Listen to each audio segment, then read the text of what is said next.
ಹರೇ ರಾಮ. ಸಮಸ್ತ ವೀಕ್ಷಕರಿಗೆ ಕಲ್ಪನಾತೀತ ವಾಹಿನಿಗೆ ಸ್ವಾಗತ. ನಮ್ಮ ವಾಹಿನಿಗೆ ಸಬ್ಸ್ಕ್ರೈಬ್ ಆಗದೇ ಇರುವವರು ತಕ್ಷಣ ಸಬ್ಸ್ಕ್ರೈಬ್ ಮಾಡಿ. ಕಾಲಕಾಲಕ್ಕೆ ಕಾರ್ಯಕ್ರಮಗಳ ಮಾಹಿತಿಗಾಗಿ ಬೆಲ್ ಐಕಾನನ್ನು ಕ್ಲಿಕ್ ಮಾಡಿ.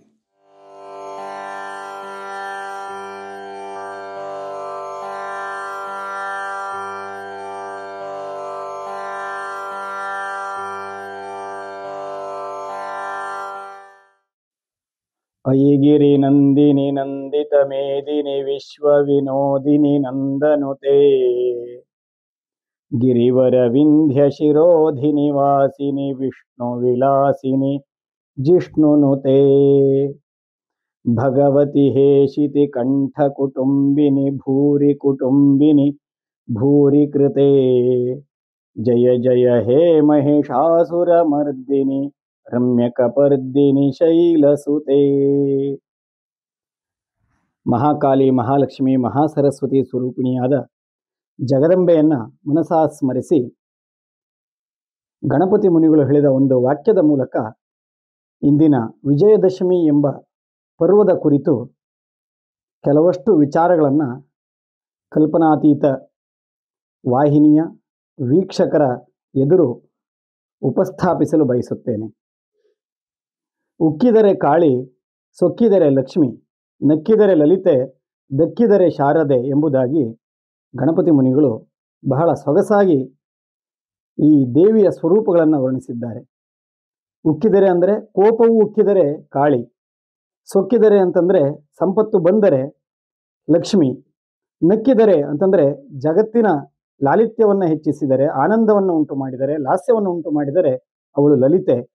ಅದೇ ರೀತಿ ದಕ್ಕಿದರೆ ಶಾರದೆ. ಶಾರದೆಯು ದಕ್ಕಿಸಿಕೊಳ್ಳುವುದು ಬಹಳ ಕಷ್ಟ. ಶಾರದೆಯನ್ನು ನಾವು ಅನುಷ್ಠಾನಗೊಳಿಸಿಕೊಳ್ಳುವಂಥದ್ದು, ಶಾರದೆಯನ್ನು ನಮ್ಮ ಹಿಡಿತದಲ್ಲಿ ಇಟ್ಕೊಳ್ಳುವಂಥದ್ದು ಬಹಳ ಕಷ್ಟ.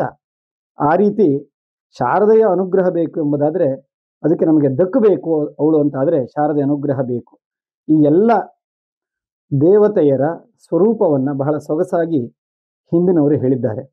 ಆದ್ದರಿಂದ ಇಂತಹ ನವದೇವಿಯರ ಆರಾಧನೆ ನವರಾತ್ರಿಯಲ್ಲಿ ನಡೆದಿದೆ.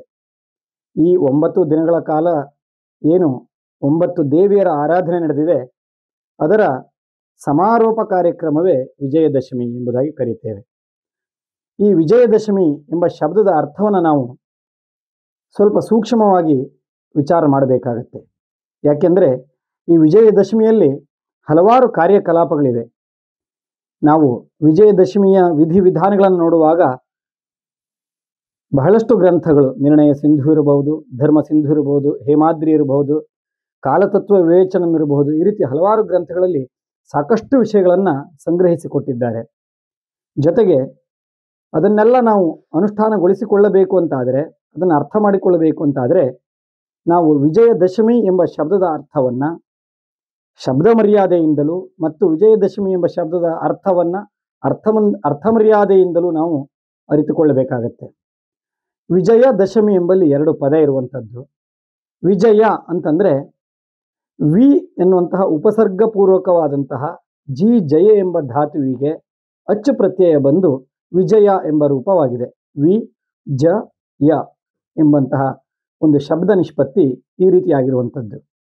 ವಿಶೇಷವಾಗಿ ಅರ್ಥ ನಿಷ್ಪತ್ತಿ ಏನು, ಅರ್ಥದ ಸ್ವರೂಪ ಏನಂತಂದರೆ ಜಯ ಅನ್ನೋದು ನಮಗೆಲ್ಲರಿಗೂ ಗೊತ್ತಿರುವಂಥದ್ದು. ಗೆಲುವು ಎಂಬುದು ಎಂತಹ ಗೆಲುವು ಇದು ಅಂತಂದರೆ ವಿಶಿಷ್ಟವಾದಂತಹ ಗೆಲುವಿಗೆ ವಿಜಯ ಅಂತ ಕರೀತಾರೆ. ಸಾಮಾನ್ಯವಾದಂತಹ ಜಯವಲ್ಲ ಇದು, ವಿಶಿಷ್ಟವಾದಂತಹ ಜಯಕ್ಕೆ ವಿಜಯ ಅಂತ ಕರೀತಾರೆ. ಯಾಕೆ ಇಲ್ಲಿ ವಿಜಯ ಎಂಬುದಾಗಿ ಕರೆದಿದ್ದಾರೆ ಅಂತಂದರೆ ಈ ವಿಜಯ ಶಬ್ದಕ್ಕೆ ಹಲವಾರು ಅರ್ಥಗಳಿದೆ. ನಾವು ಮುಂದೆ ಆಯಾ ಸಂದರ್ಭ ಬಂದಾಗ ಅದನ್ನು ನೋಡ್ತಾ ಹೋಗೋಣ. ಯಾಕೆ ಅದು ವಿಶಿಷ್ಟ, ಸಾಮಾನ್ಯವಾದ ಜಯವಲ್ಲ, ಅದು ವಿಶಿಷ್ಟವಾದ ಜಯ ಯಾಕಾಗಿ ಎಂಬ ಕಾರಣಗಳನ್ನು ನಾವು ಮುಂದೆ ಅರಸೋಣ. ಜೊತೆಗೆ ದಶಮಿ ಎಂಬ ಶಬ್ದ ಇದೆ. ದಶಮಿ ಅಂತಂದರೆ ದಶ ಅನ್ನುವಂಥದ್ದು ಸಂಸ್ಕೃತದಲ್ಲಿ 10 ಎಂಬ ಸಂಖ್ಯೆಯನ್ನು ಸೂಚಿಸಲಿಕ್ಕೆ ಇರುವಂತಹ ಪದ. ಆ 10ನೆಯ ದಿನ ಅಥವಾ 10ನೆಯ ರಾತ್ರಿಗೆ ದಶಮಿ ಎಂಬುದಾಗಿ ಕರೀತಾರೆ. ಈ ರೀತಿಯಾಗಿ 10ನೆಯ ದಿನದವರೆಗಿನ ಕಾರ್ಯಕಲಾಪಗಳನ್ನು ಸಂಪೂರ್ತಿಗೊಳಿಸುವಂತಹ ಪರ್ವಕ್ಕೆ ವಿಜಯದಶಮಿ ಎಂಬುದಾಗಿ ಸಾಮಾನ್ಯವಾಗಿ ನಾವು ಹೇಳಬಹುದು. ಈ ವಿಜಯದಶಮಿಯ ವಿಧಿವಿಧಾನಗಳನ್ನು ನೋಡಿದಾಗ ಮುಖ್ಯವಾಗಿ 6 ವಿಧಾನಗಳು 6 ವಿಧಿಗಳು ಅಲ್ಲಿ ನಮಗೆ ಕಂಡು ಬರುವಂಥದ್ದು. ಒಂದನೇದು, ನಾವು ಏನು ನವದೇವಿಯರನ್ನ ಆರಾಧನೆ ಮಾಡಲಿಕ್ಕೋಸ್ಕರ ನವದೇವಿಯರ ಆವಾಹನೆಯನ್ನು ಮಾಡಿರ್ತೇವೆಯೋ ಆ ದೇವಿಯರ ವಿಸರ್ಜನೆಯನ್ನ ಮಾಡುವಂಥದ್ದು ಒಂದು. ಎರಡನೆಯದಾಗಿ ಶಾರದೆಯನ್ನ ವಿಸರ್ಜನೆ ಮಾಡುವಂಥದ್ದು. ಮೂರನೆಯದಾಗಿ ಅಪರಾಜಿತಾ ದೇವಿಯ ಆರಾಧನೆ. ನಾಲ್ಕನೆಯದಾಗಿ ಶಮಿ ಪೂಜೆ.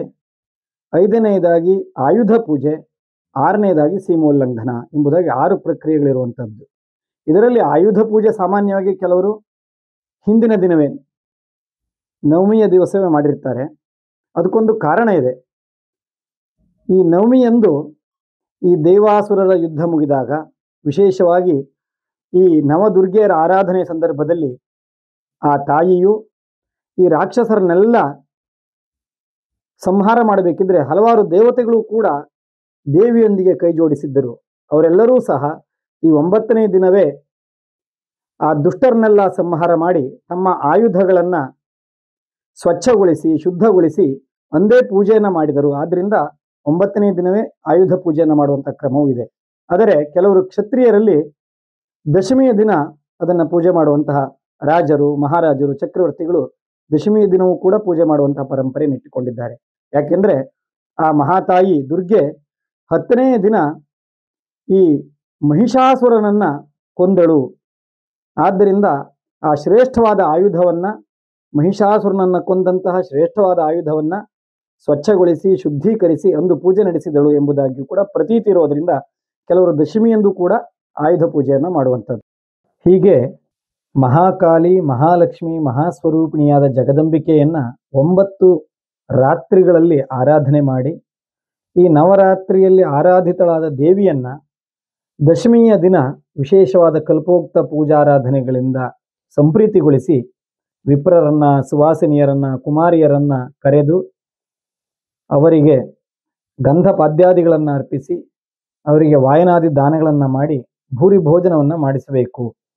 ಇಷ್ಟೆಲ್ಲ ಮಾಡಿ ಕೊನೆಯಲ್ಲಿ 10ನೇ ದಿವಸ ಈ 9 ದಿವಸ ಅಥವಾ 9 ರಾತ್ರಿ ನಡೆದಂತಹ ಏನು ಜಪ, ಪಾರಾಯಣ, ಪೂಜೆ ಇತ್ಯಾದಿ ಸತ್ಕರ್ಮಗಳಿದೆಯೋ ಅದನ್ನು ಈ ವಿಜಯದಶಮಿಯ ದಿನ 10ನೇ ದಿನ ದೇವಿಗೆ ಸಮರ್ಪಿಸಬೇಕು ಎಂಬಂತಹ ಕ್ರಮ ಇರುವಂಥದ್ದು. ಅದನ್ನು ಸಾರಭೂತವಾಗಿ ಹೀಗೆ ಹೇಳಿದ್ದಾರೆ. ಪ್ರತಿಪತ್ ಪ್ರಾತರಾರಭ್ಯ ಜಪ ಪಾರಾಯಣಾದಿಕಂ ಯತ್ಕೃತಂ ಕರ್ಮ ತತ್ಸರ್ವಂ ದಶಮ್ಯಾಂ ಚಾರ್ಪಯೇ ದ್ವಿಜಃ ಎಂಬುದಾಗಿ.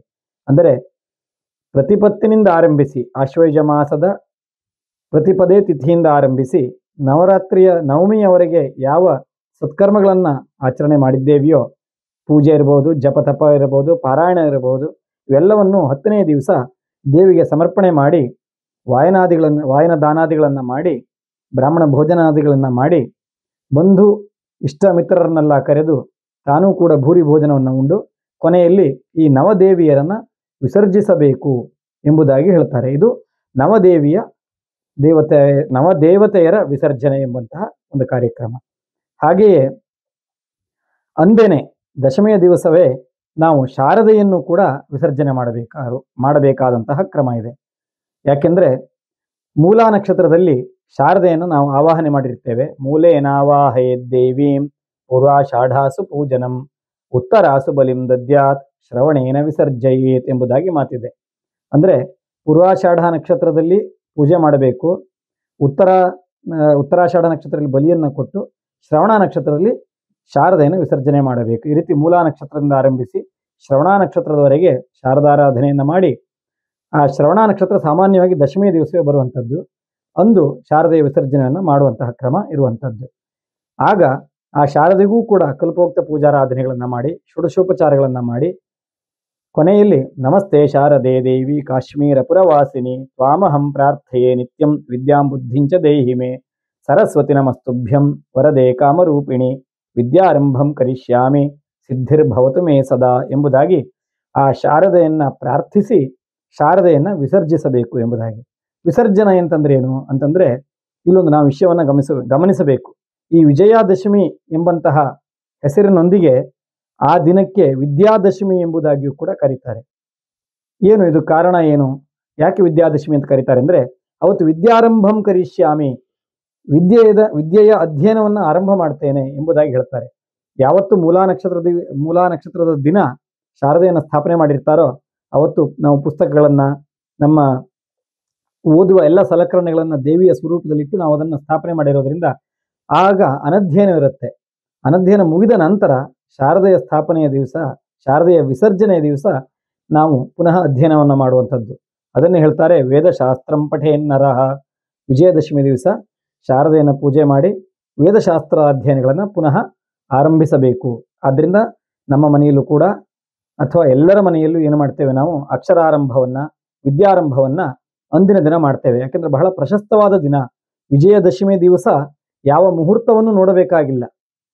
ಈ ವರ್ಷದ ಒಟ್ಟು 3 ಮಹಾಮುಹೂರ್ತಗಳಲ್ಲಿ ವಿಜಯದಶಮಿ ಕೂಡ ಬಹಳ ಶ್ರೇಷ್ಠವಾದ ಒಂದು ಮುಹೂರ್ತ. ಆದ್ದರಿಂದ ಯಾವುದೇ ಕಾರ್ಯವನ್ನು ಮಾಡಲಿಕ್ಕೆ, ಅದರಲ್ಲೂ ವಿಶೇಷವಾಗಿ ವಿದ್ಯಾರಂಭ ಇರ್ಬೋದು, ಕೃಷಿಯ ಆರಂಭ ಇರ್ಬೋದು, ಯಾವುದೇ ಕೃತ್ಯಕ್ಕೂ ಕೂಡ ಅತ್ಯಂತ ಶ್ರೇಷ್ಠವಾದ ಮುಹೂರ್ತ ವಿಜಯದಶಮಿ ದಿವಸ ಇರೋದರಿಂದ ಆ ವಿಜಯದಶಮಿಯನ್ನು ವಿದ್ಯಾದಶಮಿ ಎಂಬುದಾಗಿಯೂ ಕೂಡ ಕರೀತಾರೆ. ಜೊತೆಗೆ ಇಲ್ಲೊಂದು ವಿಶೇಷ ಇದೆ.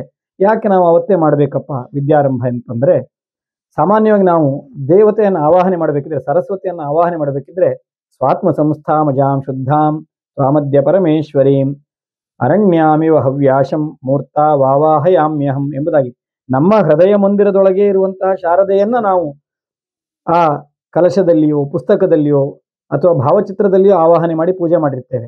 ನಮ್ಮ ಹೃದಯದ ಒಳಗೆ ಇರುವಂತಹ ಶಾರದೆ ವಿಸರ್ಜನೆ ಆದಮೇಲೆ ಪುನಃ ಎಲ್ಲಿಗೆ ಹೋಗಬೇಕು?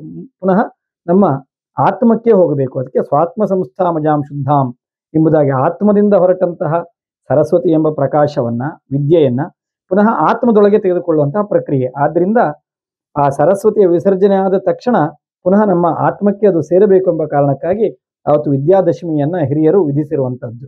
ಹೀಗೆ ಶಾರದೆಯ ವಿಸರ್ಜನೆಯು ಕೂಡ ಒಂದು ವಿಶೇಷವಾದಂತಹ ಒಂದು ವಿಧಿವಿಧಾನ ವಿಜಯದಶಮಿ ದಿವಸ ನಡೆಯುವಂಥದ್ದು. ಜೊತೆಗೆ ಇನ್ನೊಂದು ಬಹಳ ವಿಶೇಷವಾದ ವಿಚಾರ ಅಪರಾಜಿತಾ ಪೂಜೆ ಎಂಬುದಾಗಿ.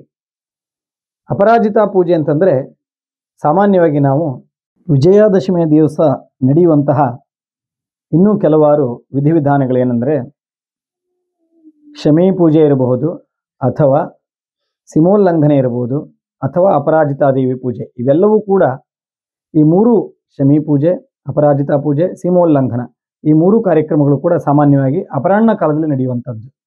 ಬೆಳಗ್ಗೆ ಪ್ರಾತರಾರಭ್ಯ ಮಧ್ಯಾಹ್ನದವರೆಗೆ ನವದೇವಿಯ ಆರಾಧನೆ ಮಾಡಿ, ನವದೇವತೆಯರ ವಿಸರ್ಜನೆಯನ್ನು ಮಾಡಿ, ಶಾರದಾ ವಿಸರ್ಜನೆಯನ್ನು ಮಾಡಿ, ಇದನ್ನೆಲ್ಲ ಮಾಡಿ ಭೂರಿ ಭೋಜನವನ್ನು ಮಾಡಿದ ನಂತರ ಮಧ್ಯಾಹ್ನದ ನಂತರ ನಡೆಯುವಂತಹ ಕಲಾಪಗಳು ಅಪರಾಜಿತಾ ದೇವಿಯ ಪೂಜೆ, ಶಮಿ ಪೂಜೆ ಮತ್ತು ಸೀಮೋಲ್ಲಂಘನೆ ಎಂಬಂಥ ಕಾರ್ಯಕ್ರಮಗಳು. ಯಾಕೆ ನಾವು ಇಲ್ಲಿ ಒಂದು ಪ್ರಶ್ನೆ ಬರುತ್ತೆ, ಈ ಶಮಿ ಪೂಜೆಯನ್ನು ಮಾಡಬೇಕು ಅಥವಾ ಅಪರಾಜಿತಾ ದೇವಿಯ ಪೂಜೆಯನ್ನು ಯಾಕೆ ಮಾಡಬೇಕು ಅಂತಾದರೆ ಅದಕ್ಕೆ ಕೆಲವು ಕ್ರಮಗಳನ್ನು ಹೇಳಿದ್ದಾರೆ. ಶಮಿ ವೃಕ್ಷದಲ್ಲಿ ಬಹಳ ವಿಶೇಷವಾದಂಥ ಒಂದು ಶಕ್ತಿ ಇದೆ. ಆ ಶಮಿಯನ್ನು ಯಾಕೆ ಪೂಜೆ ಮಾಡಬೇಕು ಅಂತಂದರೆ ಹಲವಾರು ಕಾರಣಗಳನ್ನು ನಾವು ಕೊಡಬಹುದು. ಅದರಲ್ಲಿ ಒಂದು ಮುಖ್ಯವಾದ ಕಾರಣ, ಆ ಶಮಿ ಎಂಬಂತಹ ವೃಕ್ಷದಲ್ಲಿ ವಿಶೇಷವಾದ ತೇಜಸ್ಸು ಅಲ್ಲಿರುತ್ತದೆ, ಅದರಲ್ಲಿ ಅಗ್ನಿಯ ಗುಣವಿದೆ ಆ ವೃಕ್ಷದಲ್ಲಿ ಎಂಬಂತಹ ಒಂದು ಮಾತು ಬರುತ್ತೆ. ಅದಕ್ಕೆ ಶಮಿಯ ವೃಕ್ಷದ ವಿಶೇಷತೆಯನ್ನು ಹೇಳಬೇಕಿದ್ರೆ ಈ ಮಾತು ಸದಾಕಾಲ ನಾವು ಅದನ್ನು ಉಲ್ಲೇಖಿಸುತ್ತೇವೆ. ಏನಂತಂದರೆ, ಅಮಂಗಲಾನಾಂ ಶಮನೀಂ ದುಷ್ಕೃತಸ್ಯ ಚ ದುಃಖ ಪ್ರಣಾಶಿನೀಂ ಧನ್ಯಾಂ ಪ್ರಪದ್ಯೇಹಂ ಶಮೀಂ ಶುಭಾಂ. ಈ ಶಮಿ ವೃಕ್ಷ ಎಲ್ಲ ಅಮಂಗಲಗಳನ್ನು ತೊಡೆದು ಹಾಕುವಂಥದ್ದು, ಎಲ್ಲ ದುಷ್ಕೃತ್ಯಗಳನ್ನು ದೂರೀಕರಿಸುವಂಥದ್ದು, ಎಲ್ಲರ ದುಃಖವನ್ನು ನಾಶಗೈಯುವಂಥದ್ದು, ಮತ್ತು ಈ ಭೂಮಿಯ ಮೇಲೆ ಧನ್ಯವಾದ ಒಂದು ವೃಕ್ಷ ಅದು. ಆದ್ದರಿಂದ ಅಂತಹ ಶುಭ ವೃಕ್ಷವನ್ನು ನಾವು ಆಶ್ರಯಿಸಬೇಕು. ಅಷ್ಟೇ ಅಲ್ಲ, ಶಮಿ ಶಮಯತೆ ಪಾಪಂ ಶಮಿ ದುಃಖ ಪ್ರಣಾಶಿನಿ ಎಂಬುದಾಗೂ ಮಾತಿದೆ. ಅಥವಾ ಶಮಿ ಶಮಯತೆ ಪಾಪಂ ಶಮಿ ಶತ್ರು ವಿನಾಶಿನಿ ಅರ್ಜುನಸ್ಯ ಧನುರ್ಧರ್ತ್ರಿ ರಾಮಸ್ಯ ಪ್ರಿಯಕಾರಿಣಿ ಎಂಬುದಾಗಿಯೂ ಕೂಡ ಶ್ಲೋಕ ಇದೆ. ಇಲ್ಲಿ ಶಮಿ ಶಮಯತೆ ಪಾಪಂ, ಈ ಶಮಿ ವೃಕ್ಷ, ಕನ್ನಡದಲ್ಲಿ ನಾವು ಅದನ್ನು ಬನ್ನಿ ವೃಕ್ಷ ಎಂಬುದಾಗಿ ಕರಿತೇವೆ. ಈ ಬನ್ನಿ ವೃಕ್ಷವು ಅದರ ಪೂಜೆಯಿಂದ ನಮ್ಮ ಪಾಪಗಳೆಲ್ಲವೂ ಕೂಡ ನಾಶವಾಗುತ್ತೆ. ಅಷ್ಟೇ ಅಲ್ಲ, ಈ ಶಮಿಯ ಆರಾಧನೆಯಿಂದ ಶತ್ರುಗಳೆಲ್ಲರೂ ನಾಶವಾಗ್ತಾರೆ. ಯಾಕೆಂದರೆ ಇದಕ್ಕೆ ಉದಾಹರಣೆ ಪಾಂಡವರ ದಿಗ್ವಿಜಯ ಇರಬಹುದು ಅಥವಾ ರಾಮನ ದಿಗ್ವಿಜಯ, ಇವೆಲ್ಲವೂ ಕೂಡ ಈ ವಿಜಯದಶಮಿ ದಿವಸ ನಡೆದಂಥದ್ದು. ಅವರು ವಿಶೇಷವಾಗಿ ಪಾಂಡವರು ಈ ಅಜ್ಞಾತವಾಸವನ್ನು ಮುಗಿಸಿ ಪುನಃ ತಮ್ಮ ಶಸ್ತ್ರಗಳನ್ನು ತೆಗೆದುಕೊಂಡಿದ್ದು ಈ ಶಮಿ ವೃಕ್ಷದಿಂದಲೇ. ಅಂದರೆ ತಮ್ಮ ಯಾವ ಈ ವನವಾಸ ಮತ್ತು ಅಜ್ಞಾತವಾಸವಿತ್ತೋ ಆ ಅವಧಿಯಲ್ಲಿ ಅವರು ತಮ್ಮ ಶಸ್ತ್ರಗಳನ್ನು ಈ ಶಮಿ ವೃಕ್ಷದಲ್ಲಿ ಇಟ್ಟಿದ್ರಂತೆ. ಯಾಕೆ ಶಮಿ ವೃಕ್ಷದಲ್ಲಿ ಇಟ್ಟಿದ್ರು? ಶಮಿಗಿಂತಲೂ ಶ್ರೇಷ್ಠವಾದ ಬೇಕಷ್ಟು ವೃಕ್ಷಗಳಿವೆಯಲ್ಲ ಎಂಬ ಪ್ರಶ್ನೆ ಬರುತ್ತೆ. ಆದರೆ ಶಮಿಯ ವಿಶೇಷತೆ ಏನಪ್ಪಾ ಅಂತಂದ್ರೆ, ಆ ಶಮಿ ವೃಕ್ಷದಲ್ಲಿ ಅಗ್ನಿಯ ತೇಜಸ್ಸು ಇದೆ ಎಂಬುದಾಗಿ ನಾನು ಈಗಾಗಲೇ ಹೇಳಿದ್ದೇನೆ. ಅದನ್ನ ಅವೇಹಿತನಯಾಂ ಬ್ರಹ್ಮನ್ ಅಗ್ನಿಗರ್ಭಾಂ ಶಮೀಮಿವ ಎಂಬುದಾಗಿ ಅಭಿಜ್ಞಾನ ಶಾಕುಂತಲದಲ್ಲಿ ಈ ಮಾತು ಬರುವಂಥದ್ದು. ಅಂದ್ರೆ ಅವೇಹಿತನಯಾಂ ಬ್ರಹ್ಮನ್ ಅಗ್ನಿಗರ್ಭಾಂ ಶಮೀಮಿವ, ಈ ಶಮಿ ವೃಕ್ಷ ಅಗ್ನಿಗರ್ಭ ಅಂದ್ರೆ ತನ್ನ ಒಡಲೊಳಗೆ, ತನ್ನ ಹೊಟ್ಟೆಯೊಳಗೆ ಅಗ್ನಿಯನ್ನ, ತೇಜಸ್ಸನ್ನ ಹೊಂದಿರುವಂತಹ ವೃಕ್ಷ. ಕ್ಷತ್ರಿಯರಿಗೆ ತೇಜಸ್ಸು ಬೇಕು. ಯುದ್ಧ ಕಾಲದಲ್ಲಿ ಅವರ ಶಸ್ತ್ರಾಸ್ತ್ರಗಳು ತೇಜಸ್ಸಿನಿಂದ ಕೂಡಿದ್ರೆ ಮಾತ್ರವೇ ಅವರಿಗೆ ವಿಜಯ ಸಿಗುವಂಥದ್ದು. ಆದ್ರಿಂದ ಪಾಂಡವರು ಇಷ್ಟು ವರ್ಷ ವನವಾಸ ಮತ್ತು ಅಜ್ಞಾತವಾಸವನ್ನು ಗೈದ ಮೇಲೂ ಕೂಡ ತಮ್ಮ ಶಸ್ತ್ರಾಸ್ತ್ರಗಳು ತೇಜಸ್ಪೂರ್ಣವಾಗಿರಬೇಕು ಎಂಬ ಕಾರಣಕ್ಕಾಗಿ ಈ ಶಮಿ ವೃಕ್ಷದಲ್ಲಿ ಅದನ್ನ ಇಟ್ಟರು ಎಂಬಂತಹ ಒಂದು ಪ್ರತೀತಿ ಇರುವಂಥದ್ದು. ಜೊತೆಗೆ ರಾಮನೂ ಕೂಡ ಇದೇ ವೃಕ್ಷವನ್ನ ಪೂಜೆ ಮಾಡಿ ರಾವಣನ ಮೇಲೆ ಯುದ್ಧವನ್ನು ಗೆದ್ದ ಎಂಬುದಾಗಿ ಹೇಳ್ತಾರೆ. ಯಾಕೆ ರಾಮನಿಗೇನು ಸಂಬಂಧ ಇದೆ ಇದರಲ್ಲಿ ಅಂತಂದ್ರೆ, ರಾಮನಿಗೂ ಕೂಡ ಈ ಶಮಿ ವೃಕ್ಷವನ್ನು ಪೂಜೆ ಮಾಡೋದಕ್ಕೆ ಒಂದು ಸಂಬಂಧ ಇದೆ. ವಿಶೇಷವಾಗಿ ಇದೇ ಪದ್ಯದಲ್ಲಿ ಇನ್ನೊಂದು ಅಂಶ ನಾನು ಅದನ್ನು ನಿಮಗೆ ತಿಳಿಸಲೇಬೇಕು. ಅದೇನಪ್ಪಾ ಅಂತಂದ್ರೆ, ಅರ್ಜುನಸ್ಯ ಧನುರ್ಧರ್ತ್ರಿ ಅಥವಾ ಧಾರಿಣ್ಯರ್ಜುನ ಬಾಣಾನಾಂ ಎಂಬುದಾಗಿಯೂ ಇದೆ. ಯಾಕೆ ಇಲ್ಲಿ ಅರ್ಜುನ ಮಾತ್ರ ಹೇಳಿದ್ದಾರೆ? ಪಾಂಡವರು ಎಲ್ಲರೂ ಕೂಡ ಶಸ್ತ್ರವನ್ನು ಇಟ್ಟಿದ್ದಾರೆ, ಆದರೆ ಅರ್ಜುನನ ಹೆಸರನ್ನು ಮಾತ್ರ ಯಾಕೆ ಈ ಶ್ಲೋಕದಲ್ಲಿ ಉಲ್ಲೇಖ ಮಾಡಿದ್ದಾರೆ ಅಂತಂದ್ರೆ, ಅರ್ಜುನನಿಗೆ ವಿಜಯ ಎಂಬಂತ ಇನ್ನೊಂದು ಹೆಸರಿದೆ. ಇದು ನಾವು ಮಹಾಭಾರತದಲ್ಲಿ ವಿಜಯ ಎಂಬಂತಹ ಹೆಸರನ್ನ ಅರ್ಜುನನಿಗೆ ಇರುವುದನ್ನ ನಾವು ನೋಡಬಹುದು. ಅದನ್ನ ನಾವು ಸಾಮಾನ್ಯವಾಗಿ ಈ ಯಾವ ಯುದ್ಧಕ್ಕೆ ಹೋದರೂ ಕೂಡ ಅವನಿಗೆ ಸೋಲಿಲ್ಲ, ಅವನು ಹೋದ ಯುದ್ಧದಲ್ಲೆಲ್ಲ ಗೆದ್ದೇ ಬರುವಂತವನಾದ್ರಿಂದ ಅವನಿಗೆ ವಿಜಯ ಎಂಬಂತ ಹೆಸರನ್ನ ಬಹಳ ಪ್ರಸಿದ್ಧವಾದಂಥದ್ದು ಅರ್ಜುನನಿಗಿರುವಂಥದ್ದು ಮಹಾಭಾರತದಲ್ಲಿ ಕಂಡು ಬರುವಂಥದ್ದು. ಈ ವಿಜಯ ದಶಮಿಯ ದಿವಸವೇ ಅವನು ಶಮಿ ವೃಕ್ಷದಲ್ಲಿ ಇಟ್ಟಂತಹ ತನ್ನ ಧನುರ್ಬಾಣಗಳನ್ನು ತೆಗೆದುಕೊಂಡು ಕುರು ಸೈನ್ಯದ ಮೇಲೆ ಯುದ್ಧ ಮಾಡಿ ಗೋವುಗಳನ್ನು ರಕ್ಷಿಸಿದ್ರಿಂದ ಅರ್ಜುನನಿಗೆ ವಿಶೇಷತೆಯನ್ನು ಕೊಟ್ಟು ಅವನು ವಿಜಯನೂ ಆದ್ರಿಂದ, ದಶಮಿಯ ದಿವಸವೇ ಈ ಘಟನೆ ನಡೆದಿದ್ದರಿಂದ ಈ ವಿಜಯದಶಮಿಗೆ ಅರ್ಜುನನನ್ನ ವಿಶೇಷವಾಗಿ ಉಲ್ಲೇಖ ಮಾಡಿರಬೇಕು ಎಂಬುದಾಗಿ ನನಗೆ ಅನಿಸುವಂತಹ ವಿಚಾರ. ಜೊತೆಗೆ ರಾಮನಿಗೆ ಪ್ರಿಯಕಾರಿಣಿ, ಪ್ರಿಯವಾದಿನಿ ಎಂಬುದಾಗಿ ಹೇಳ್ತಾರೆ. ಆದರೆ ಪ್ರಿಯಕಾರಿಣಿ ಎಂಬುದು ಸರಿಯಾದದ್ದು. ಯಾಕೆಂದ್ರೆ ರಾಮನು ಕೂಡ ಈ ಶಮಿ ವೃಕ್ಷವನ್ನು ಪೂಜೆ ಮಾಡಿಯೇ ಅವನು ಮುಂದೆ ಹೊರಟಿರುವಂಥದ್ದು ಯುದ್ಧಕ್ಕೆ. ಯಾಕೆ ಇಲ್ಲೊಂದು ವಿಶೇಷ ಏನು ಅಂತಂದ್ರೆ, ಈ ಶಮಿ ವೃಕ್ಷದಲ್ಲಿ ಆ ಅಗ್ನಿಯ ತೇಜಸ್ಸು ಹೇಗೆ ಬಂತು ಎಂಬುದಾಗಿ ಆಲೋಚನೆ ಮಾಡಿದಾಗ ಇನ್ನೊಂದು ವಿಷಯ ಅಲ್ಲಿ ನಾವು ಸೂಕ್ಷ್ಮವಾಗಿರುವಂಥದ್ದು.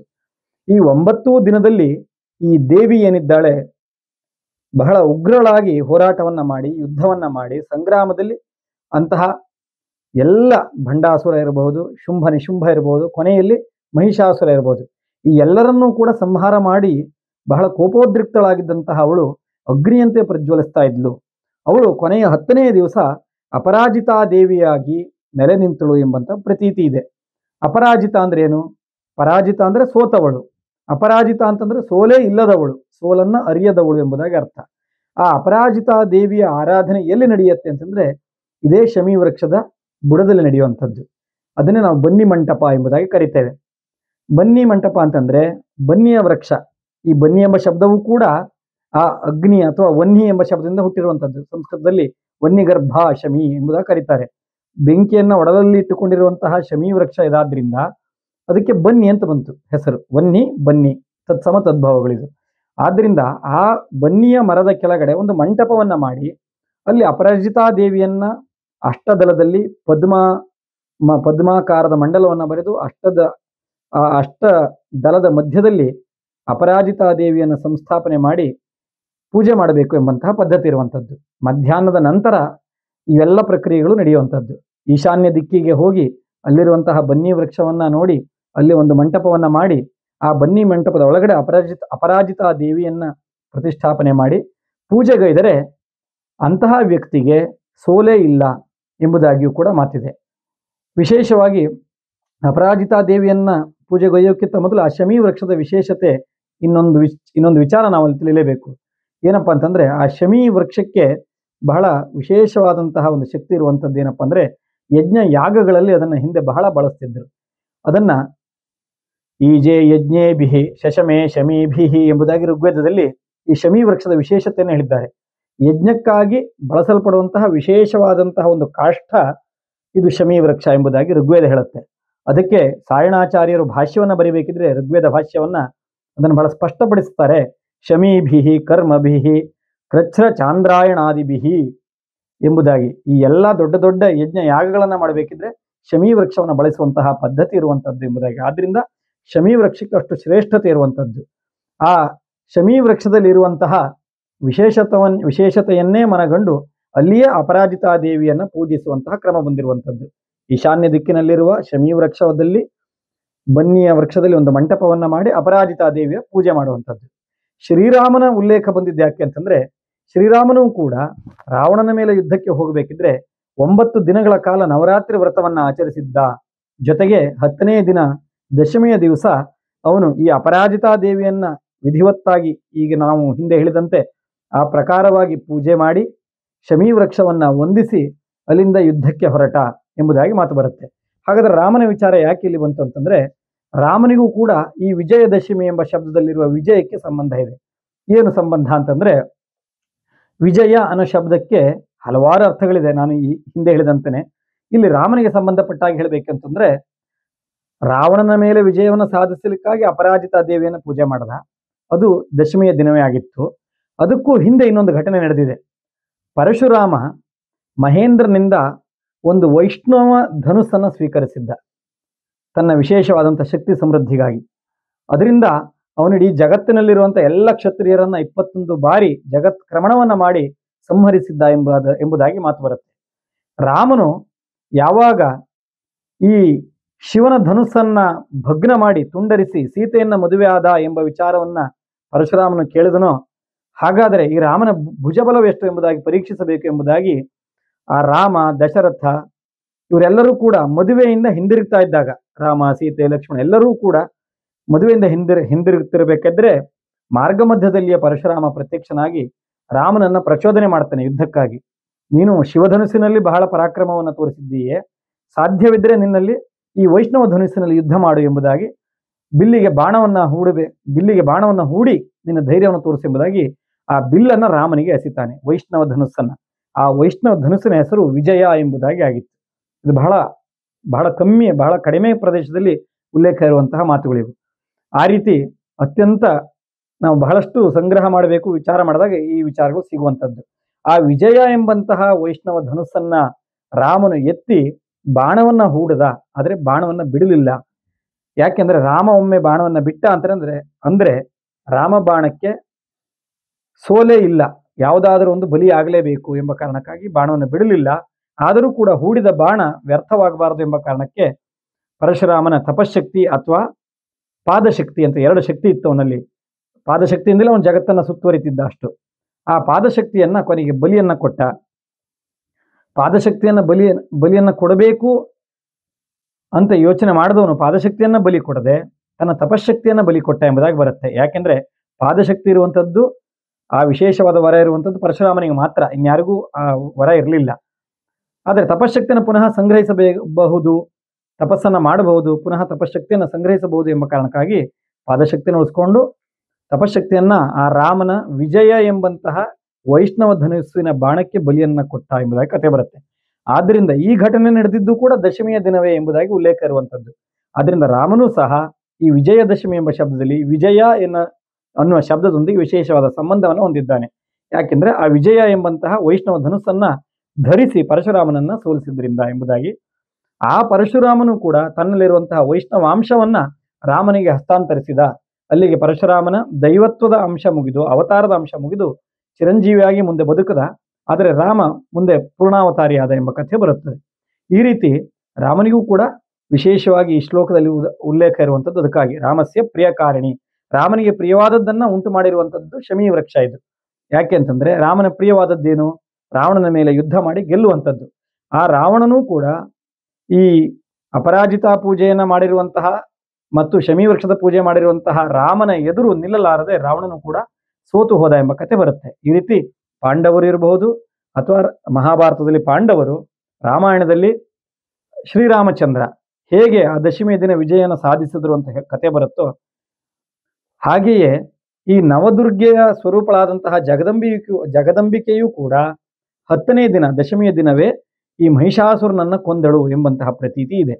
ಇಲ್ಲಿ ಕೆಲವು ಈ ರಾಮನ ವಿಜಯದ ವಿಚಾರದಲ್ಲಿ ಸ್ವಲ್ಪ ಗೊಂದಲ ಇರುವಂತದ್ದಿದೆ. ಅವನು ಸಾಮಾನ್ಯವಾಗಿ ಕೆಲವರು ನಮ್ಮ ವಾಲ್ಮೀಕಿ ರಾಮಾಯಣದಲ್ಲಿ ಬರುವಂತೆ ಅವನು ಚೈತ್ರ ಮಾಸದ ಚತುರ್ದಶಿಯ ದಿನ ರಾವಣನನ್ನು ವಧೆ ಮಾಡದ ಎಂಬುದಾಗಿ ಇಲ್ಲಿ ಬರುವಂಥದ್ದು. ಕೆಲವು ಗ್ರಂಥಗಳಲ್ಲೂ ಹಾಗೆಯೇ ಇದೆ, ಬೇರೆ ಗ್ರಂಥಗಳಲ್ಲಿ. ಆದರೆ ಒಂದು ಜನಪ್ರತೀತಿ ಇರುವಂಥದ್ದು ಏನಂದ್ರೆ, ರಾಮ ಈ ವಿಜಯದಶಮಿ ದಿವಸವೇ ರಾವಣನನ್ನು ಸಂಹಾರ ಮಾಡಿದ ಎಂಬಂತಹ ಒಂದು ನಂಬಿಕೆಯೂ ಕೂಡ ಇದೆ.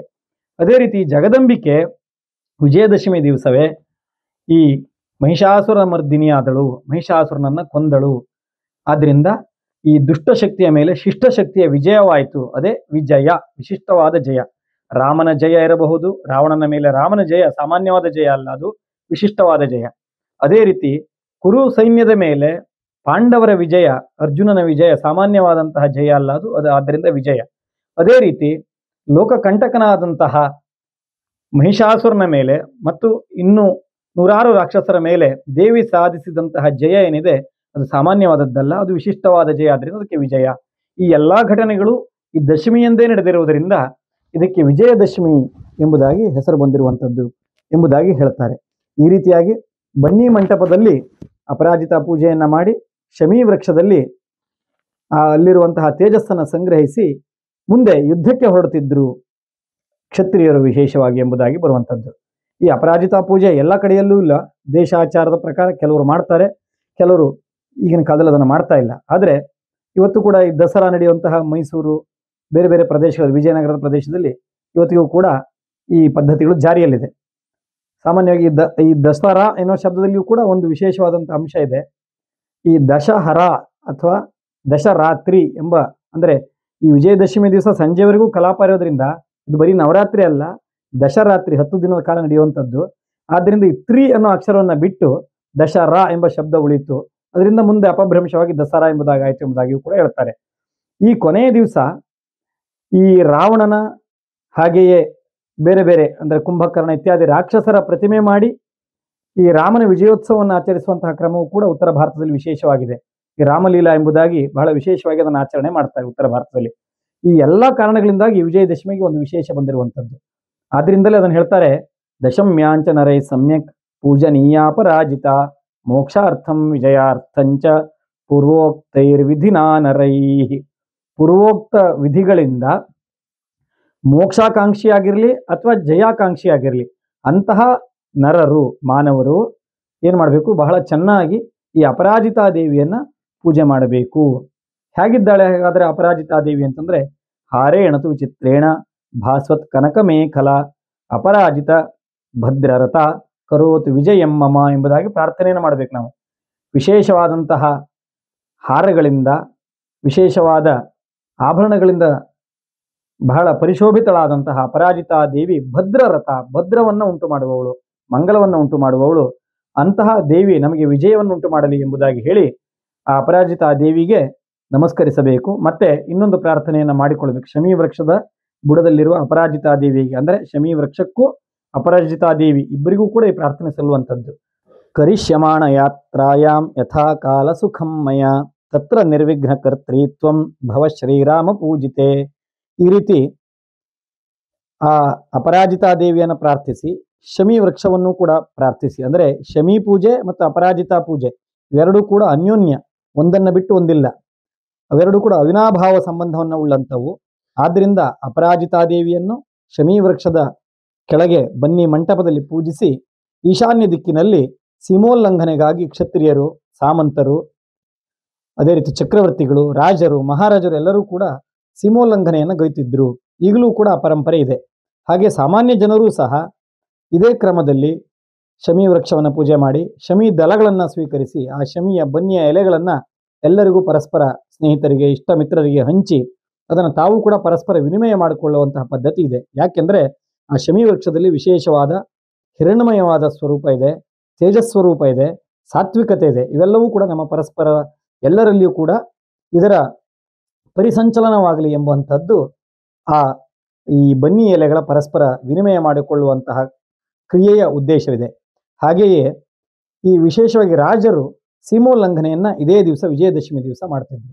ಸೀಮೋಲ್ಲಂಘನೆ ಅಂತಂದ್ರೆ ಯುದ್ಧಕ್ಕಾಗಿ, ಯುದ್ಧದಲ್ಲಿ ವಿಜಯವನ್ನು ಸಂಪಾದಿಸಲಿಕ್ಕಾಗಿ ಅನ್ಯ ರಾಜ್ಯದ ಮೇಲೆ, ಅನ್ಯ ದೇಶದ ಮೇಲೆ ಆ ಅಪರಾಜಿತಾ ದೇವಿಯನ್ನು ಪೂಜೆ ಮಾಡಿ, ಈ ನವರಾತ್ರಿಯ ವ್ರತವನ್ನ ಪೂರೈಸಿ, ದಶಮಿಯ ದಿವಸ ವಿಧಿಯನ್ನ ಪೂರೈಸಿ, ಎಲ್ಲ ದೇವರುಗಳ ಶಕ್ತಿಯನ್ನ ಸಂಚಯಿಸಿಕೊಂಡು ಬೇರೆ ರಾಜರ ಮೇಲೆ ಯುದ್ಧಕ್ಕಾಗಿ ಹೊರಡಲಿಕ್ಕೆ ಬಹಳ ಸೂಕ್ತವಾದ ಕಾಲ ವಿಜಯದಶಮಿ. ಯಾಕೆಂದ್ರೆ ಆ ವಿಜಯದಶಮಿಗೆ ಹಿಂದೆ ಹೇಳಿದ ಹಾಗೆ ಮುಹೂರ್ತವನ್ನು ನೋಡುವ ಅಗತ್ಯವೇ ಇಲ್ಲ. ಆದರೂ ಕೂಡ ಈ ಸೀಮೋಲ್ಲಂಘನೆಗಾಗಿ ಮುಹೂರ್ತವನ್ನು ನೋಡುವಂತಹ ಪದ್ಧತಿ ಇದೆ.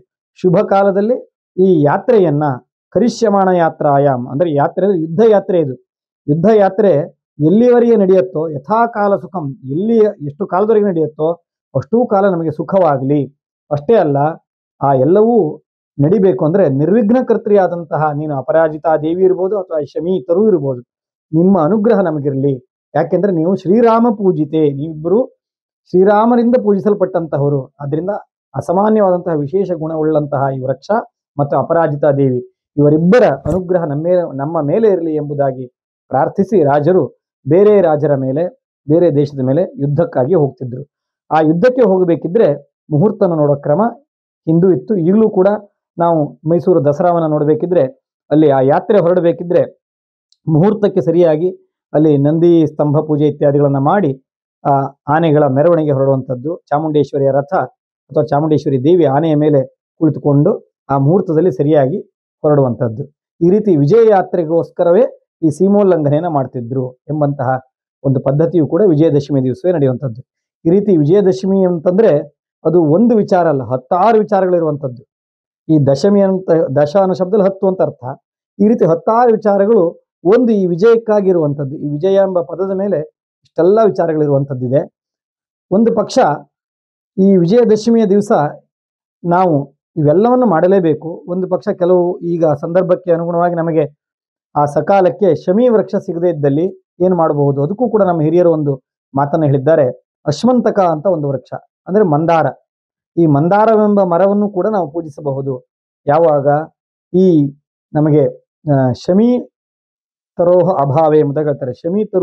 ಶಮಿ ವೃಕ್ಷ ಸಿಗ್ಲಿಲ್ಲ, ಬನ್ನಿ ಮರ ಸಿಗ್ಲಿಲ್ಲ ಅಂತ ಆದ್ರೆ ಅಶ್ವಂತಕ ಮಹಾವೃಕ್ಷ ಮಹಾದೋಷ ನಿವಾರಣ ಇಷ್ಟಾನಾಂ ದರ್ಶನಂ ದೇಹಿ ಕುರು ಶತ್ರು ವಿನಾಶನಂ. ಈ ಮಂದಾರ ವೃಕ್ಷದ ಪೂಜೆಯಿಂದಲೂ ಕೂಡ ಶತ್ರು ವಿನಾಶನ ಆಗತ್ತೆ, ನಮ್ಮ ಇಷ್ಟಾರ್ಥಗಳು ಲಭಿಸುತ್ತವೆ ಮತ್ತು ಮಹಾದೋಷವೂ ಕೂಡ ನಿವೃತ್ತಿ ಆಗುತ್ತೆ ಎಂಬುದಾಗಿ ಹೇಳ್ತಾರೆ. ಈ ರೀತಿ ಒಟ್ಟಾರೆ ಹೇಳಬೇಕು ಅಂದ್ರೆ ಶಮಿ ವೃಕ್ಷದ ಪೂಜೆ ಅಥವಾ ಅಪರಾಜಿತಾ ದೇವಿಯ ಪೂಜೆ ಏನಪ್ಪಾ ಅಂತಂದ್ರೆ, ಆ ಮಹಾದುರ್ಗಿ ಕೋಪೋದ್ರಿಕ್ತಳಾಗಿ 9 ದಿನ ಏನು ಯುದ್ಧವನ್ನ ಮಾಡಿದ್ಲೋ ಆ ಕೋಪೋದ್ರಿಕ್ತಳಾದಂತಹ ದೇವಿ 10ನೇ ದಿವಸ ಅಪರಾಜಿತಾ ದೇವಿಯ ಸ್ವರೂಪಕ್ಕೆ ಬಂದು ಸೋಲನ್ನೇ ಅರಿಯದವಳಾಗಿ, ಒಂದು ದಿನವೂ ಕೂಡ ಅವಳು ಸೋಲನ್ನು ಅನುಭವಿಸದೆ, ಹಿನ್ನಡೆಯನ್ನು ಅನುಭವಿಸದೆ 10ನೇ ದಿವಸ ಅವಳು ಅಪರಾಜಿತಾ ದೇವಿಯಾಗಿ ಕಾಣಿಸಿಕೊಂಡು ಆ ಶಮಿ ವೃಕ್ಷದಲ್ಲಿ ನೆಲೆ ನಿಂತಳು. ಆದ್ದರಿಂದಲೇ ಆ ತೇಜಸ್ಸು ಈ ಶಮಿ ವೃಕ್ಷದಲ್ಲಿದೆ, ಆ ದೇವಿಯ ತೇಜಸ್ಸು. ಅದಕ್ಕೆ ಅಗ್ನಿಗರ್ಭ ಎಂಬುದಾಗಿ ನಾನು ಹಿಂದೆ ಹೇಳಿದಂತೆ, ಆ ಅಗ್ನಿ ಯಾವುದಪ್ಪ ಅಂತಂದ್ರೆ ಈ ನವದುರ್ಗೆಯರ ಅಗ್ನಿಯೇ ಅಲ್ಲಿದೆ, ಅಗ್ನಿ ಸ್ವರೂಪ ಎಂಬುದಾಗಿ. ಆದ್ದರಿಂದ ಆ ಶಮಿ ವೃಕ್ಷದಲ್ಲಿರುವಂತಹ ಅಗ್ನಿಗೂ ಕೂಡ ದುರ್ಗಾ ಎಂಬುದಾಗಿ ಹೆಸರು ಇರುವಂತಹದ್ದು. ಅದರಿಂದ ಆ ವನ್ನಿಯೂ ಕೂಡ ಅಗ್ನಿಗರ್ಭ ಶಮಿ ಮತ ಎಂಬುದಾಗಿ ಏನು ಹೇಳ್ತೇವೆ. ಆ ಅಗ್ನಿ ಯಾವುದಪ್ಪ ಅಂತಂದ್ರೆ ಈ ದುರ್ಗಾ ಎಂಬ ಹೆಸರಿನ ಅಗ್ನಿ ಅದರೊಳಗಿದೆಯಂತೆ. ಯಾವ ಈ ದುರ್ಗಾ ಅಂತಂದ್ರೆ ಈ ಹಿಂದೆ 9 ದಿನ ಈ ಶತ್ರುಗಳನ್ನೆಲ್ಲ ಸೋಲಿಸಿದಂತಹ ಯಾವ ದುರ್ಗಾ ಮಾತೆ ಇದ್ದಾಳೋ ಆ ದುರ್ಗಾ ಮಾತೆಯ ಅಗ್ನಿಯೇ ಅಲ್ಲಿ ಶಾಂತವಾಗಿದ್ದ. ಆದ್ರಿಂದ ಶಮಿ ವೃಕ್ಷಕ್ಕೆ ಶಾಂತ, ಶಮನಿ ಎಂಬುದಾಗಿಯೂ ಕೂಡ ಹೆಸರಿದೆ. ಅಂದ್ರೆ ಈ ಕೋಪವನ್ನ, ಆ ತಾಯಿಯ ಕೋಪವನ್ನ ಶಾಂತಗೊಳಿಸಿದಂತಹ ವೃಕ್ಷ ಅದು. ಆದ್ದರಿಂದ ಶಮಿ ಎಂಬ ಶಬ್ದಕ್ಕೆ ಶಮವು ಇರುವಂತಹ ವೃಕ್ಷವೇ ಶಮಿ. ಶಮ ಅಂತಂದ್ರೆ ಶಾಂತತೆ ಎಂಬುದಾಗಿ. ದೇವಿ ಶಾಂತಳಾಗಿದ್ದು ಆ ವೃಕ್ಷದಲ್ಲಿ ಎಂಬುದಾಗಿ. ಆದ್ರಿಂದ 10 ವೃಕ್ಷಗಳಿದ್ರೂ ಕೂಡ ಶಮಿ ವೃಕ್ಷವನ್ನ ಪೂಜೆ ಮಾಡುವಂತಹ ಪದ್ಧತಿ ಬಂದಿದ್ದು ಈ ಕಾರಣಕ್ಕಾಗಿ. ಈ ರೀತಿಯಾಗಿ ನಾವು ವಿಜಯದಶಮಿ ದಿವಸ ಬೆಳಗ್ಗೆ ಎದ್ದು ಸಂಜೆಯವರೆಗೂ, ಹೆಚ್ಚು ಕಮ್ಮಿ ರಾತ್ರಿಯವರೆಗೂ ಕೂಡ ಈ 5-6 ಕಲಾಪಗಳನ್ನ, ಮುಖ್ಯವಾಗಿ ದೇವಿಯ ವಿಸರ್ಜನೆ, ನವದೇವಿ ವಿಸರ್ಜನೆ, ಶಾರದಾ ವಿಸರ್ಜನೆ, ಅದೇ ರೀತಿ ಅಪರಾಹ್ನ ಕಾಲದಲ್ಲಿ ಅಥವಾ ಪ್ರಾತಃ ಕಾಲದಲ್ಲಿ ಕೆಲವರು ಆಯುಧ ಪೂಜೆಯನ್ನು ಮಾಡೋದಾದ್ರೆ ಅದನ್ನೂ ಕೂಡ ಮಾಡಿಕೊಂಡು ಭೂರಿ ಭೋಜನಾದಿಗಳನ್ನ ಮುಗಿಸಿ ದೇವಿಯ ವಿಸರ್ಜನೆ ಎಲ್ಲ ಆದ ಮೇಲೆ ಸಂಜೆ ಈಶಾನ್ಯ ದಿಕ್ಕಿನಲ್ಲಿ ಶಮಿ ವೃಕ್ಷದ ಸಮೀಪಕ್ಕೆ ಹೋಗಿ ಬನ್ನಿಯ ಮಂಟಪವನ್ನು ಮಾಡಿ, ಬನ್ನಿಯ ಮರದ ಕೆಳಗೆ ಅಲ್ಲಿ ಅಪರಾಜಿತೆಯನ್ನು ಸ್ಥಾಪನೆ ಮಾಡಿ, ಅಪರಾಜಿತಾ ದೇವಿಯ ಪೂಜೆ, ಶಮೀ ಪೂಜೆ ಮತ್ತು ಶಮೀ ಪತ್ರೆಗಳ ಸ್ವೀಕರಣೆ, ಶಮೀ ಪತ್ರ ಲಭ್ಯ ಇಲ್ಲದೆ ಇದ್ದ ಸಂದರ್ಭದಲ್ಲಿ, ಶಮೀ ವೃಕ್ಷ ಇಲ್ಲದೆ ಇರುವ ಸಂದರ್ಭದಲ್ಲಿ ಅಶ್ವಂತಕ ವೃಕ್ಷ, ಅಶ್ವಂತಕ ಅಂತಂದ್ರೆ ಮಂದಾರ ವೃಕ್ಷವನ್ನು ಪೂಜಿಸಿ ಆ ಮಂದಾರದ ಎಲೆಗಳನ್ನು ಪರಸ್ಪರ ಹಂಚಿಕೊಂಡು ವಿನಿಮಯ ಮಾಡಿಕೊಂಡು ಶ್ರೇಯಸ್ಸನ್ನು ಸಂಪಾದಿಸಿಕೊಂಡು ಸೀಮೋಲ್ಲಂಘನೆಯನ್ನ ಮಾಡಬೇಕು. ಅಂದ್ರೆ ನಮ್ಮ ಊರಿನ, ನಮ್ಮ ಗ್ರಾಮದ ಗಡಿಯನ್ನು ದಾಟಬೇಕು. ಹಿಂದೆ ಹೇಗೆ ರಾಜ ಮಹಾರಾಜರು ವಿಜಯಕ್ಕಾಗಿ ಮಾಡ್ತಿದ್ರೋ, ನಮ್ಮ ಜೀವನದಲ್ಲಿ ನಾವು ವಿಜಯಕ್ಕಾಗಿ ಈ ಕೆಲಸವನ್ನ ಮಾಡಬೇಕು, ಸೀಮೋಲ್ಲಂಘನೆಯನ್ನ ಮಾಡಬೇಕು. ಅಂದ್ರೆ ಸೀಮೆಯನ್ನ ದಾಟಿ ಹೋಗಬೇಕು. ಈ ವಿಜಯವನ್ನ ಯಾಕೆ ಮಾಡಬೇಕು ಅಂತಂದ್ರೆ, ನಮ್ಮ ವಿಶೇಷವಾಗಿ ನವರಾತ್ರಿಯ 10 ದಿನಗಳಲ್ಲಿ 10 ರೀತಿಯಾದಂತಹ ವಿಜಯ ನಮಗೆ ಸಿಗಬೇಕು ಎಂಬುದಾಗಿ ಹೇಳ್ತಾರೆ. ಅದಕ್ಕೆ ವಿಜಯದಶಮಿ ಎಂಬ ಶಬ್ದಕ್ಕೆ ಕೊನೆಯದಾಗಿ ಈ 10 ವಿಚಾರಗಳನ್ನ ಸಂಕ್ಷಿಪ್ತವಾಗಿ ಹೇಳಿ ನಾನು ಈ ವಿಜಯದಶಮಿ ಎಂಬ ವಿಚಾರದ ಒಂದು ಪ್ರಸ್ತುತಿಯನ್ನು ಮುಗಿಸ್ಲಿಕ್ಕೆ ಇಷ್ಟಪಡ್ತೇನೆ. 10 ವಿಚಾರಗಳು ಯಾವುದಪ್ಪ? 10 ರೀತಿಯಾದಂತಹ ವಿಜಯದಶಮಿ ಎಂಬಂತಹ ಶಬ್ದದಲ್ಲಿರುವಂತಹ ವಿಜಯಗಳು ಯಾವುದಪ್ಪ ಅಂತಂದ್ರೆ, ದಶ ಅಂದ್ರೆ 10, ವಿಜಯ ಅಂದ್ರೆ ವಿಜಯ. 10 ವಿಜಯಗಳು ಯಾವುದಪ್ಪ ಅಂತಂದ್ರೆ, ಅಸತ್ಯದ ಮೇಲೆ ಸತ್ಯದ ಜಯ, ಅಧರ್ಮದ ಮೇಲೆ ಧರ್ಮದ ಜಯ, ಅನ್ಯಾಯದ ಮೇಲೆ ನ್ಯಾಯದ ಜಯ, ಅನರ್ಹತೆಯ ಮೇಲೆ ಅರ್ಹತೆಯ ಜಯ, ಅವಿದ್ಯೆಯ ಮೇಲೆ ವಿದ್ಯೆಯ ಜಯ, ಅಜ್ಞಾನದ ಮೇಲೆ ಜ್ಞಾನದ ಜಯ, ದುರಾಚಾರದ ಮೇಲೆ ಸದಾಚಾರದ ಜಯ, ದುಷ್ಕರ್ಮಗಳ ಮೇಲೆ ಸತ್ಕರ್ಮಗಳ ಜಯ, ಅಸುರತ್ವದ ಮೇಲೆ ಸುರತ್ವದ ಜಯ, ಅನಿತ್ಯದ ಮೇಲೆ ನಿತ್ಯದ ಜಯ. ಈ 10 ವಿಚಾರಗಳನ್ನ, ಈ 10 ವಿಜಯಗಳನ್ನ ಈ ದಶವಿಧವಾಗಿ ಹೇಳಿದ್ರಿಂದ ಇದನ್ನ ವಿಜಯದಶಮಿ ಎಂಬುದಾಗಿ ಕರೆಯಬಹುದು. ಇನ್ನೊಂದು ಬಹಳ ಸೂಕ್ಷ್ಮವಾದ ವಿಚಾರ ಇದರಲ್ಲಿ ಏನಪ್ಪಾ ಅಂತಂದ್ರೆ, ಈ ವಿಜಯದಶಮಿ ಎಂಬ ಶಬ್ದದಲ್ಲಿಯೇ ಶಮಿಯೂ ಕೂಡ ಇದೆ. ನಾವು ಸರಿಯಾಗಿ ಗಮನಿಸಿದ್ರೆ ದಶಮಿ ಅನ್ನೋಲ್ಲಿ ಶಮಿ ಎಂಬ ವೃಕ್ಷದ ಪೂಜೆಯನ್ನು ಮಾಡಬೇಕು ಎಂಬುದು ಕೂಡ ಸೂಚ್ಯವಾಗಿ ತೋರಿಸಿರುವಂಥದ್ದು. ಆದ್ದರಿಂದ ಇವೆಲ್ಲವನ್ನ ಸಾಧಿಸಿ ಏನಪ್ಪಾ ಮಾಡಬೇಕು ಅಂತಂದ್ರೆ, ದಶ ಇಂದ್ರಿಯಗಳನ್ನ ನಾವು ಗೆಲ್ಲಬೇಕು. ನಮಗೆ 5 ಜ್ಞಾನೇಂದ್ರಿಯ, 5 ಕರ್ಮೇಂದ್ರಿಯಗಳಿದೆ. ಈ ನವರಾತ್ರಿಯ ನವಾರಾಧನೆಯಿಂದ ವಿಜಯದಶಮಿಯ 10ನೇ ದಿನದ ಪೂಜೆಯಿಂದ ನಾವು ಏನನ್ನ ಸಾಧಿಸಬೇಕು ಅಂದ್ರೆ, ನಮ್ಮ 5 ಜ್ಞಾನೇಂದ್ರಿಯ ಮತ್ತು 5 ಕರ್ಮೇಂದ್ರಿಯಗಳು. ಜ್ಞಾನೇಂದ್ರಿಯಗಳು ನಮ್ಮ ಮಾತನ್ನ ಕೇಳೋದಿಲ್ಲ, ಅವುಗಳನ್ನು ನಾವು ನಿಗ್ರಹಿಸಬೇಕು. ಕರ್ಮೇಂದ್ರಿಯಗಳು ಕೂಡ ನಮ್ಮ ನಿಯಂತ್ರಣದಲ್ಲಿರಬೇಕು. ಆದ್ರಿಂದ ದಶ ಇಂದ್ರಿಯಗಳ ಮೇಲೆ ಯಾವ ವಿಜಯವನ್ನ ಸಾಧಿಸಬೇಕೋ ಅದನ್ನು ಸಾಂಕೇತಿಕವಾಗಿ ಈ 10 ದಿನಗಳಲ್ಲಿ ಒಟ್ಟಾರೆ ನಿರೂಪಿಸಿದ್ದಾರೆ. ಆದ್ದರಿಂದ ನಾವು ಮುಖ್ಯವಾಗಿ ದಶ ಇಂದ್ರಿಯಗಳ ಮೂಲಕ ನಾವು ಈ ಜಗತ್ತನ್ನು ನಾವು ವ್ಯಾಪಿಸಿಕೊಂಡಿರೋದ್ರಿಂದ ಈ ದಶ ಇಂದ್ರಿಯಗಳನ್ನ, ಪಂಚ ಜ್ಞಾನೇಂದ್ರಿಯ ಪಂಚ ಕರ್ಮೇಂದ್ರಿಯಗಳನ್ನ ನಿಗ್ರಹಿಸಿ ನಮ್ಮ ಆತ್ಮದ ಆಜ್ಞೆಗೆ ಅನುವರ್ತಿಯಾಗಿ ಇರುವಂತೆ ಅವುಗಳನ್ನ ನಿಯಂತ್ರಣದಲ್ಲಿಟ್ಟುಕೊಂಡು ಅವುಗಳನ್ನು ಪ್ರೇರೇಪಿಸಿಕೊಂಡು ನಮ್ಮ ಜೀವನದ ಮೇಲೆ, ನಮ್ಮ ಜೀವನದ ಪುರುಷಾರ್ಥಗಳ ಮೇಲೆ, ಧರ್ಮ ಅರ್ಥ ಕಾಮ ಮೋಕ್ಷಗಳನ್ನ ಸಂಪಾದಿಸುವುದಕ್ಕೋಸ್ಕರ ಆ ದಶ ಇಂದ್ರಿಯಗಳ ಮೂಲಕ ನಾವು ವಿಶೇಷವಾಗಿ ಈ ಒಂದು ವಿಜಯವನ್ನ ಏನು ಸಾಧಿಸ್ತೇವೆಯೋ ಅದು ವಿಜಯದಶಮಿಯ ಒಟ್ಟಾರೆ ಸ್ವರೂಪ ಮತ್ತು ಒಟ್ಟಾರೆ ತಾತ್ವಿಕ ಉದ್ದೇಶ ಎಂಬುದಾಗಿ ಹೇಳ್ತಾ, ಈ ನವರಾತ್ರಿಯ 9 ದಿನಗಳ ಮತ್ತು 10ನೇ ದಿನವಾದ ವಿಜಯದಶಮಿಯ ಈ ಎಲ್ಲ ವಿಚಾರಗಳನ್ನ ಕೇಳಿಸಿಕೊಂಡಂತಹ ತಮ್ಮ ವಾಹಿನಿಯ ಎಲ್ಲ ವೀಕ್ಷಕರಿಗೂ ಮತ್ತು ಈ ವಾಹಿನಿಯ ಎಲ್ಲ ಸಂಘಟಕರಿಗೂ ಕೂಡ ಈ ವಿಜಯದಶಮಿಯ ದಿವಸ ಜೀವನದಲ್ಲಿ ವಿಜಯವಾಗಲಿ, ಜಯವಾಗಲಿ, ಜಯವು ವಿಶಿಷ್ಟವಾದ ವಿಜಯವಾಗಲಿ. ಆ ವಿಜಯದ ಮೂಲಕ ಇಡೀ ಪ್ರಪಂಚಕ್ಕೆ ಉಂಟಾಗುವ ಕೆಡುಕುಗಳನ್ನೆಲ್ಲ ದೂರ ಮಾಡಿ ಒಳಿತನ್ನು ಆಶ್ರಯಿಸುವಂತಾಗಲಿ ಎಂಬುದಾಗಿ ಹೇಳ್ತಾ, ವಿಜಯದಶಮಿಯ ಬಗ್ಗೆ ನನ್ನ ವಿಚಾರವನ್ನು ಹಂಚಿಕೊಳ್ಳಲಿಕ್ಕೆ ಅವಕಾಶ ಮಾಡಿಕೊಟ್ಟಂತಹ ತಮ್ಮೆಲ್ಲರಿಗೂ ಧನ್ಯವಾದವನ್ನು ತಿಳಿಸುತ್ತಾ ನನ್ನ ಈ ವಾಕ್ ಪುಷ್ಪಗಳನ್ನು ಆ ತಾಯಿಯ ಚರಣಾರವಿಂದದಲ್ಲಿ ಸಮರ್ಪಿಸಿ ಪ್ರಶಾಂತನಾಗ್ತೇನೆ. ನಮಸ್ಕಾರ.